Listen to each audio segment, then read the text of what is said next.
And here's the studio we set up in Rio de Janeiro, Brazil. An improvised studio in the hotel. It was a clearinghouse for all our sketches, notes, and music, the record we were keeping of our trip. Each day there were press interviews and distinguished visitors. Here we met the artists and writers of Brazil who helped us in every way possible.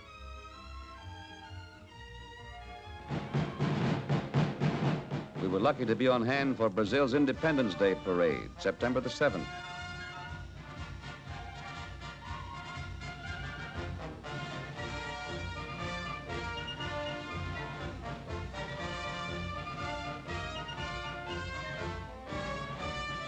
This really was an impressive sight.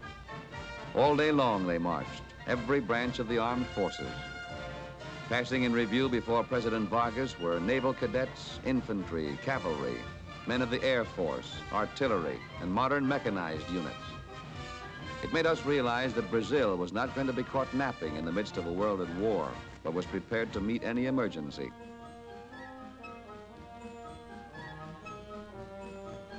At the stadium, we heard the children of Rio, 30,000 of them, singing patriotic songs. And leading this enthusiastic chorus was Dr. Heitor Villa-Lobos, one of Brazil's outstanding composers. The famous musician devotes much of his time to the musical education of the Brazilian children, and his efforts have been highly successful. Every day we roamed the city streets, sketching and studying Rio. Street scenes, sidewalk cafes, even the intricate designs of the sidewalks themselves. This trolley took us up 2,400 feet to the summit of Corcovado with its famous statue of the Christus. The tracks wind through dense woods as they climb to the giant statue over 100 feet tall. Illuminated at night, it can be seen 20 miles at sea.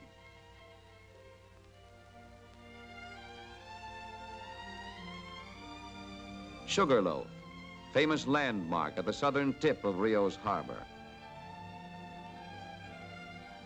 Artist Lee Blair got busy on a watercolor of Sugarloaf in the bay.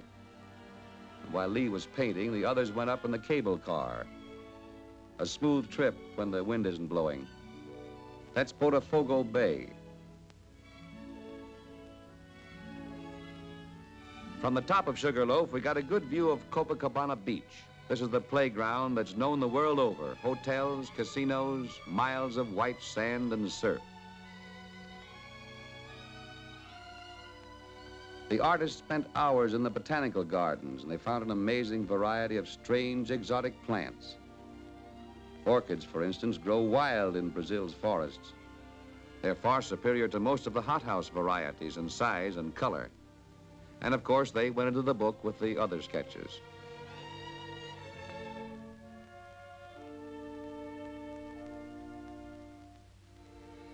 The Victoria Regina, a giant water lily, is found along the Amazon. Each blossom is a bouquet in itself. We ran across strange trees whose roots formed designs above ground, just the type of thing the artists were looking for.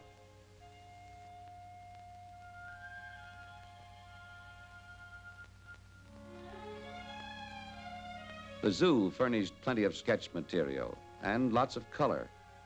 Flocks of graceful flamingos. Anteaters. And the tapir, a shy, timid creature who didn't seem to enjoy posing. A Brazilian wallflower.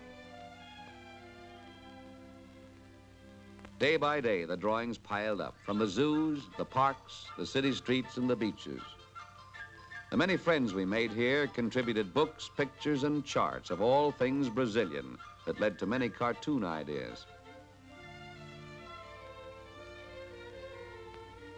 The little armadillo or tattoo looked like good picture material. His heavy armor plate and cute expression made him a real find.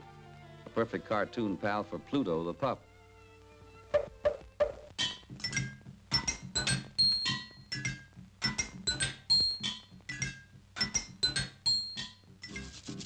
But the natural comedian of Brazil is O Papagaio, the parrot, the inspiration of many funny stories. The animators adopted him, dressed him up, named him Joe Carioca. The rhythm of Brazil, the samba. This is a reco-reco and a cabasa, rhythm instruments used by samba orchestras. The dance itself is a two-step with a bounce. And of course, it was second nature to Joe Carioca.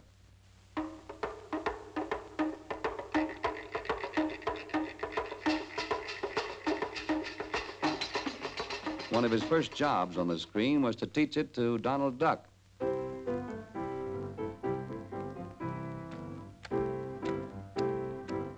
And here's an old Brazilian game called Caxangá. They say the Indians played it centuries ago. It was played with shells originally, but today they use matchboxes.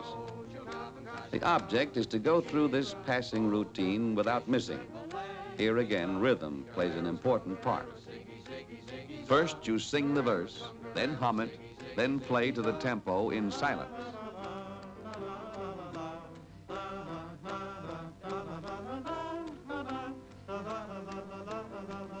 It may look simple to Donald, but it's a fast game when you get going.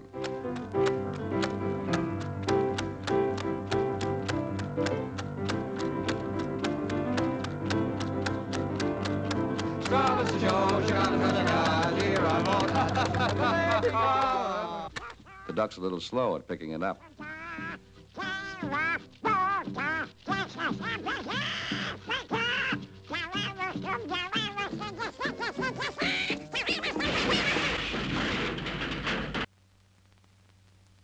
Yes, we're packing up.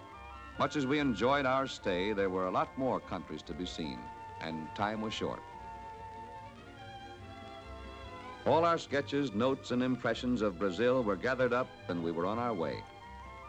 Down the coast from Rio, past Sao Paulo, Porto Alegre, and then to Montevideo, capital of Uruguay. This is Montevideo's harbor, where the Rio Plata meets the Atlantic. It was just outside of this harbor that the historic naval battle was fought in 1939, resulting in the destruction of Germany's Graf Spee. In contrast to warlike thoughts was this peaceful scene of a group of fishermen trying their luck along the waterfront. Our general impression was that people here get a lot of fun out of living. This impression grew as we saw Carrasco, Pocitos, Solis, Punta del Este, and a dozen other fine beach resorts. Everything here seemed designed to make life more pleasant. Montevideo's mild weather, its protected harbor, and long summer season make it an ideal location for all water sports. There are many clubs here devoted to swimming, rowing, and sailing. The modern white structure in the background is the Uruguayo, one of the large yacht clubs.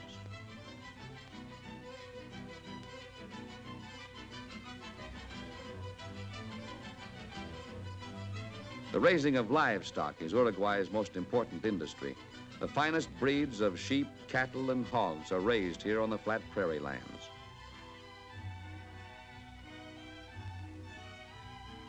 While Uruguay is known principally as a sheep country, over 4,000 head of cattle a day are driven to the packing houses. Most of the products are exported. In one of the parks, we saw this striking monument erected to Uruguay's early settlers. It's called La Carreta, the ox-drawn cart of the pioneer, similar to the covered wagons that crossed the plains of North America during the past century.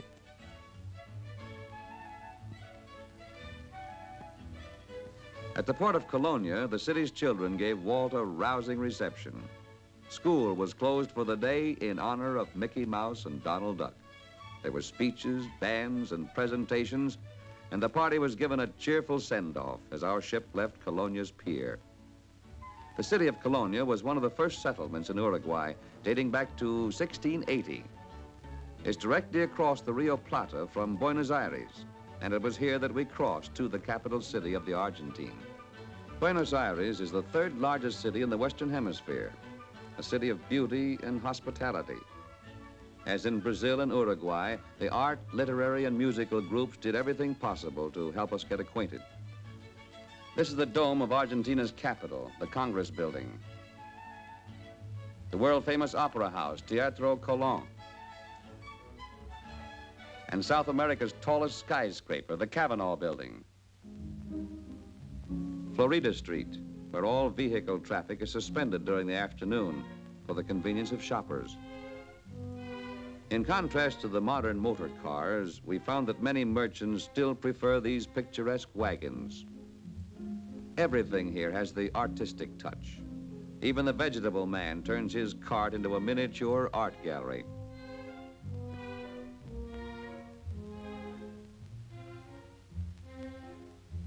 Close to the business and residential districts, we found beautiful Palermo Park with its bridle paths and lagoons designed for play and relaxation. Sports play an important part here. Football's considered the national game. And the famous polo teams of the Argentine have won many international matches.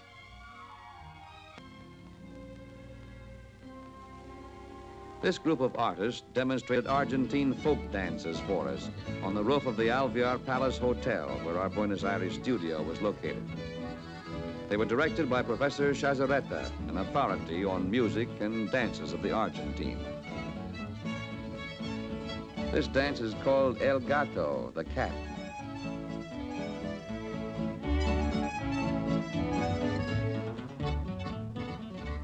Another version of El Gato.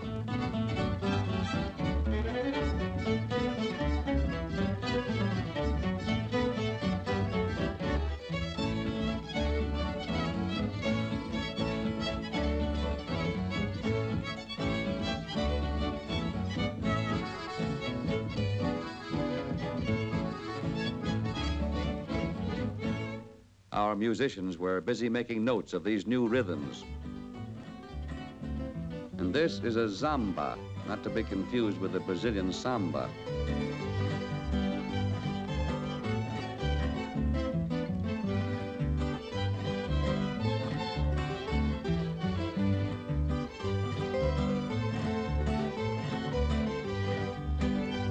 Everyone agreed that this was the perfect type of research, entertaining as well as instructive. And we learned a lot more about the Argentine from Senor F. Molina Campos, famous artist and authority on the gaucho, the Argentine cowboy. At the studio on his ranch, he showed us hundreds of sketches of the Pampas and its colorful people and gauchos in action. Senor Campos's pictures and stories made us anxious to see these gauchos in person, driving herds of cattle across the plains.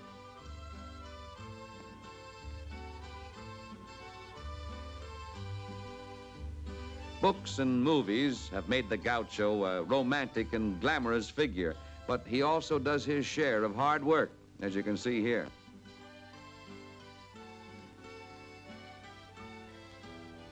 On the Pampas, a wild horse is really wild, and roping one is no picnic. Watching them handle these potros led to a cartoon idea in which Goofy attempts to play the part of a gaucho.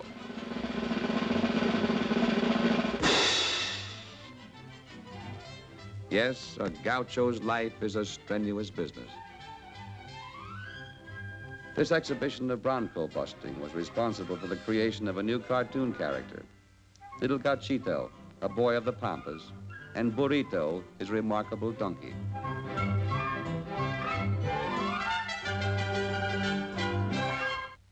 Notice this gaucho's belt here, decorated with silver coins, and his recado, or saddle, built up of many layers of sheepskin, felt, and leather.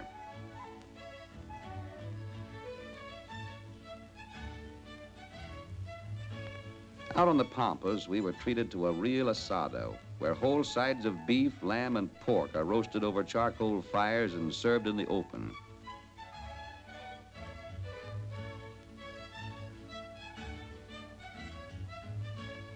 It was here that we first tasted mate, an herb tea, favorite drink of the gaucho.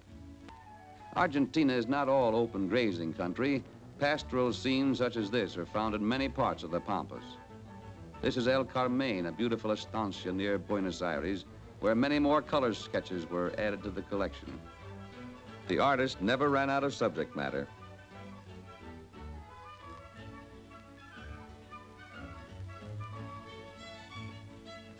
The nest of the hornero, or oven bird, often serves as a compass for the gaucho because its entrance always faces north. The Chapel of the Tree at Los Arboles, at the foot of the Andes, was one of the many beauty spots near Mendoza, center of the vineyard country.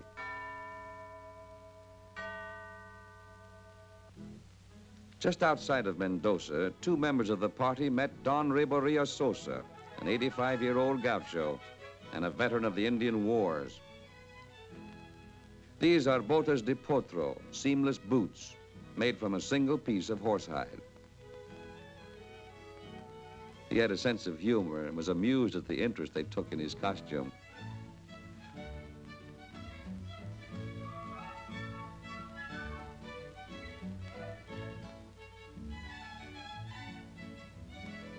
Don Riborio's sombrero was quite unusual. It was made of hand-pressed felt, and this particular style was worn by the gauchos several generations ago.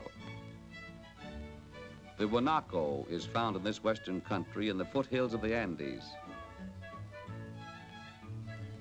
He's related to the llama family, and his hide is used for rugs and clothing.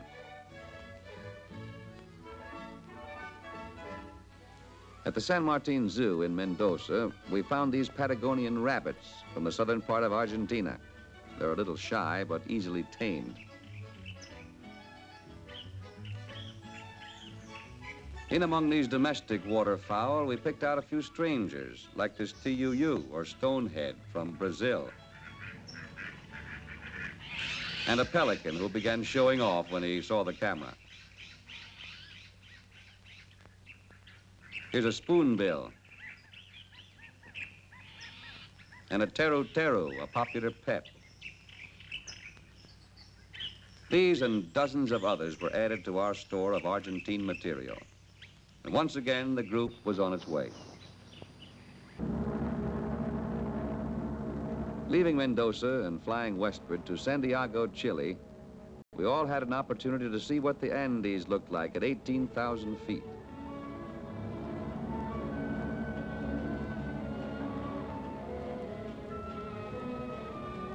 It gave us a rough idea of what the pioneer airmen were up against when they first flew through the Uspallata Pass.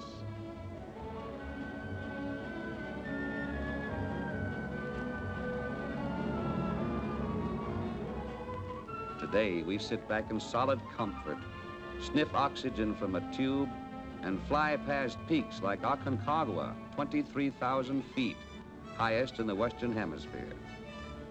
But the high altitude didn't slow up the artists. Let's see what you've got there, Herb.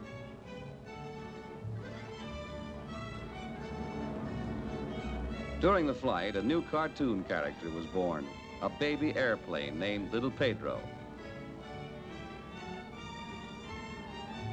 Buen provecho, Pedrito. He even had an actor's appetite. We were sure we'd find music in Chile to fit Pedro's mood, like this lively dance number played by Los Quincheros, a popular Huaso group. The Huaso is the Chilean cowboy, similar to the gaucho of the Argentine. They entertained us with their songs and dances at a country festival near Santiago. The cueca, somewhat like the Argentine zamba, is a popular folk dance.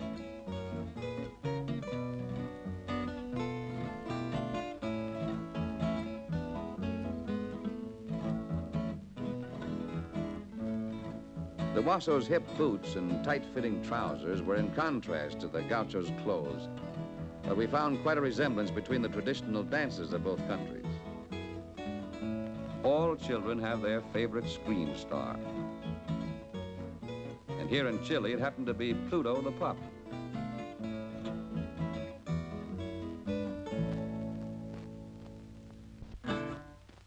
The Huasos insisted that Walt learn one of their popular songs, even though he'd never played a guitar before. Meanwhile, Norm is still at it. He never realized that Pluto had such a following.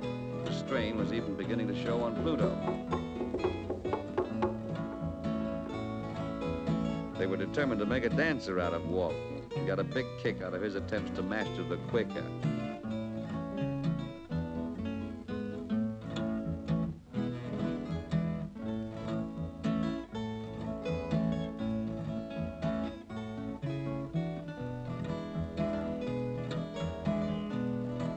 Exhibition dancing was something new for Walt, but they assured him it wasn't bad for the first lesson. By this time, Norm was wishing he'd learned to draw with both hands, but he really got off lightly. Look what it did to Pluto. Brazil, Uruguay, Argentina, Chile. Our collection of sketches and music grew steadily as we flew north to Bolivia, land of the Incas. La Paz, the capital, high in the Andes, center of Bolivia's history. Vivid colors were the first impressions we got of the marketplaces. The music of Bolivia is as individual as its costumes. The original designs of these handmade garments fascinated the girls of our party. Bolivian babies travel in the rumble seat.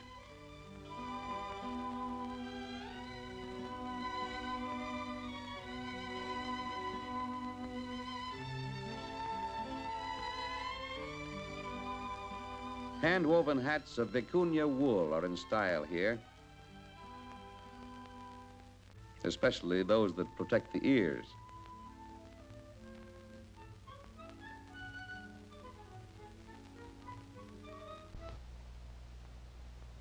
Notice the way these dolls are dressed, almost exact replicas of these mayors of the mountain villages coming from the church at Pisa. The men at the left are the mayor's assistants. The mayor's symbol of office is an ornamental staff decorated with silver designs, and these staffs are highly prized and carefully preserved, each one serving many generations of officials. The proud, haughty-looking llama, or llama, is used all through these mountains to carry small burdens, but you can't overload a llama. If you try it, he'll just calmly sit down and wait until the load is lightened or removed. It didn't take the artist long to recognize the llama's screen value. Its haughty attitude and graceful motion seemed to blend with the local music, and so another screen character is born.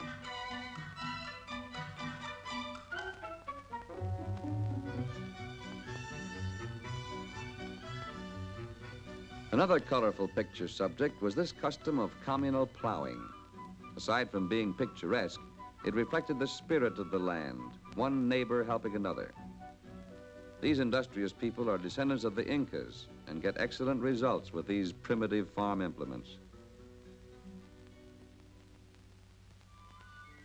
13,000 feet above sea level between Peru and Bolivia is this enormous Lake Titicaca, 120 miles long and averages 60 miles across. But we were more interested in its color than its size as we sailed from one small port to another. On Lake Titicaca are the islands of the sun and the moon, prominent in Indian mythology since the time of the Incas. 3 large steamers, carried up the mountains in small sections and assembled here, handle the heavier lake traffic between the two countries. But we preferred the sailboats for our sightseeing trips.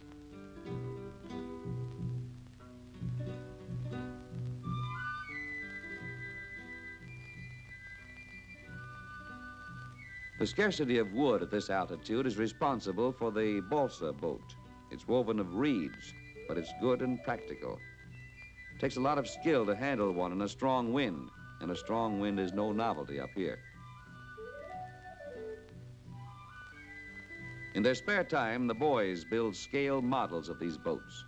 Naturally, the balsa went on file for future reference.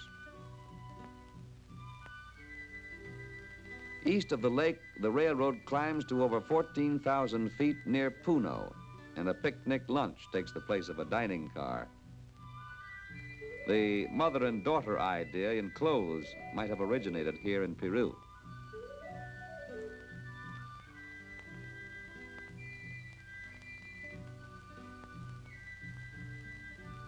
These little fellows work in pairs, without a driver. He seems worried about his partner.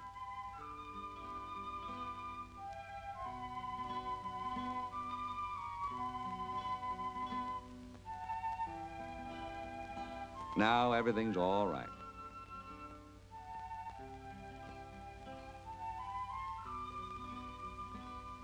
Cuzco, with its huge cathedral, is surrounded by ruins of the ancient Inca civilizations. Here we collected more colorful textiles woven in traditional patterns. And as usual, the marketplace was the center of interest. So far, we hadn't found one country where kids didn't like ice cream.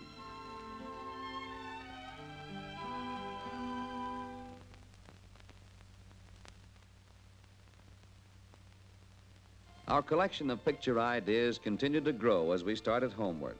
Ecuador, with its remarkable capital, Quito, where the equator crosses the Andes. Colombia, its coffee and banana plantations. And the city of Bogota, one of the centers of South American culture. Venezuela, birthplace of Simón Bolivar, the liberator, with its busy seaports and oil fields and farming country. We found our visit much too short to do full justice to all of these attractive places. Panama, Costa Rica, Nicaragua, each had its typical music and atmosphere. Then there was El Salvador, Honduras, and unforgettable spots like Chichicastenango, for instance, in Guatemala. The busy marketplace in the center of town has a church at either end. And here on market day, we saw the devout Indians from nearby towns burning incense on the steps of Santa Tomas Church as they chanted their prayers.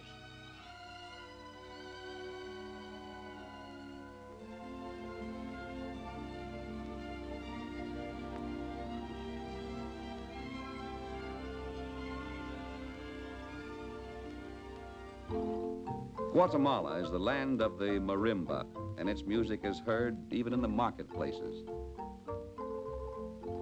Pottery is an art that's highly developed here, and the potter prefers to pack it himself rather than trust it to a burro.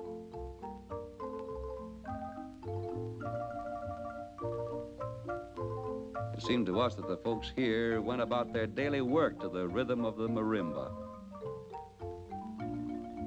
Blending with the marimba notes were the squeals of the little pigs who went to market. We noticed that very few of them went willingly.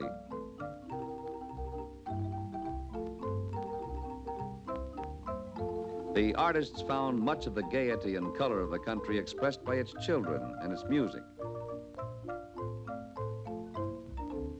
Guatemala is noted for its coffee, but corn is one of the main food products sold in the markets.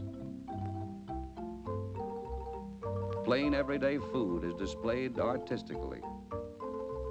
We saw hundreds of these little dolls, all miniatures of types found in Guatemala. Some no larger than your thumbnail, but remarkable for their color and detail.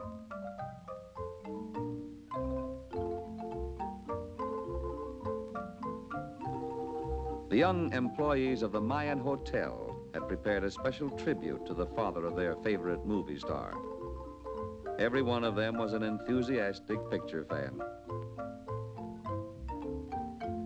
After the formal presentation, they were invited to sample the gift, and all agreed that the visit of the Disney party had been a huge success.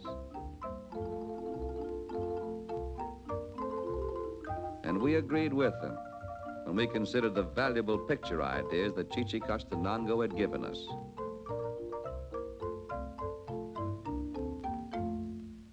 Then to Mexico, to gather more impressions, more music, more color.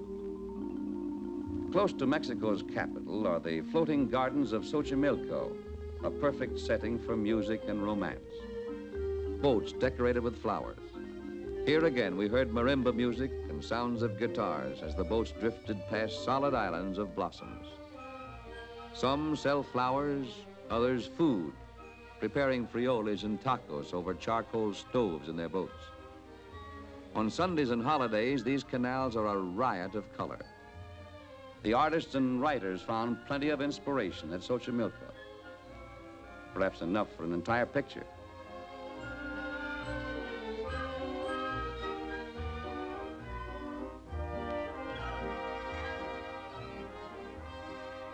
And then we met the charros, the gentlemen riders of Mexico. These business and professional men ride to their charro clubs on Sunday dressed in the costumes of old Mexico. Here they preserve the traditions of Mexico in sports and feats of horsemanship. The charros may well be proud of their handsome and well-trained horses.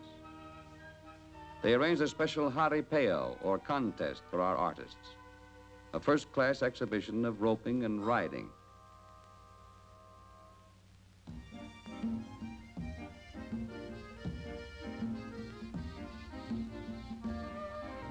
Not all of Mexico's fine art is found in its museums.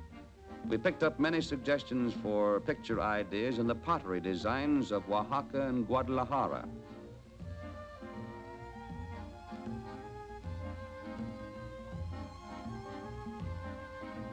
In every part of Mexico, we found new picture material, like these flower designs suggesting the lace headdress of Tehuantepec. The Yucateca costume of Yucatan, little Tehuanos from the Isthmus. The music of the mariachis from Jalisco. And colors from Serape designs of Saltillo. Packing everything possible into our crowded luggage, we headed for Hollywood, planning future trips to the countries that time had not permitted us to fully explore. Our first stop was the customs office, where every bit of baggage had to be examined.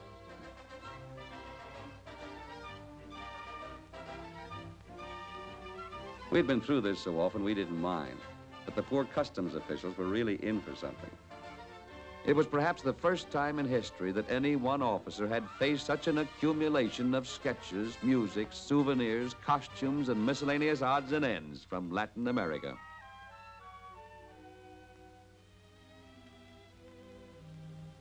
After half an hour of this, the officer was prepared for anything. And when he finally came across Walt's gaucho's saddle, spurs, and bridle, his only comment was, "You might as well have brought the horse."